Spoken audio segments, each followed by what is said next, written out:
তারপরে ভাবি বিশ্বাস করে না, না আমার ভূত আছে, এখন খাও, টাকার মেশিন গেছে। একজন প্রবাসী মারা গিয়েছে, কথাগুলো শোনার আগে তারপরে কিছু কথা বলি। ভিডিওটা অনুরোধ থাকবে বেশি করে শেয়ার করবেন।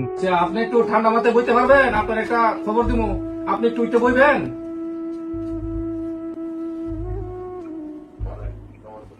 আপনি সুস্থ আছেন? খবরটা দিলে সহ্য করতে পারবেন? দেখেন, কথাটা কইতে খুবই কষ্ট লাগতেছে। আর রাজার সাথে কি আজকে আপনাদের কোনো কিছু ঝগড়াঝাটি হয়েছে, ঝামেলা হয়েছে রাজার সাথে? না না, মিশা কথা কই না, কিছু একটা তো হয়েছে, মনে কিছু একটা হয়েছে। কালকা, আজকে না, কালকা, গতকালকে কিছু হয়েছে। না না, দেখেন, কথাটা বলতে খুবই কষ্ট লাগতেছে। রাজা আর নাই, বুঝছেন? রাজা আর নাই। রাজা রাজা গামছা দিয়া নিজের গলায় লাগাইয়া শেষ, চলে গেছে, বুঝছেন? রাজা মারা গেছে, নিজের জীবন নিজে জ্বালাইছে, বুঝছেন নি?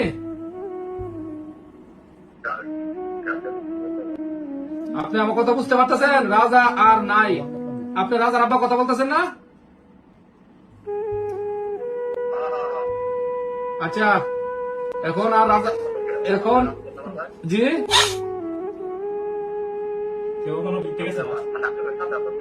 না না, আমরা সাথে আসছিল না যে আমরা কাজ করতে হিয়ানের মধ্যে গলার মধ্যে গামছা দিয়া শেষ, বুঝছেন? আজকে আজকে কখন কটার সময়, সম্ভবত সকালে হইতে পারে, দুপুরে হইতে পারে, আমরা জানতে পারছি বিকালে, বুঝছেন?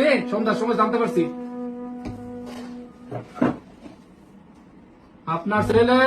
আপনার ছেলে বিদেশের মধ্যে মারা গেছে, এখন বুঝতে পারছেন? বাপের ফোন দিলাম, বাপের ফিলিংস নাই, আমরা রুমও কান্দাকাটি করতেছি, বুঝছেন? পারিবারিক ঝামেলা, কারণে এই সিটটার ভিতরে থেকে গেছে, এই সিটটা থেকে গেছে, বুঝছেন? আর কি কইতাম ভাই, এই সিটটার ভিতরে থাকিয়া 15 দিন আগে সিটটার ভিতরে থেকে গেছে ফুলাটারে। বাপের কারণে আজকে নিজের জীবনটা আজকে বাপের ফোন করি, বাপের আবেগ নাই। 25,000 টাকা, 25,500 টাকা সহালি দিচ্ছে আজকে বিকাশ দিচ্ছে। তারপরে বাপে বিশ্বাস করে না, না আমার ভূত আছে, এখন খাও।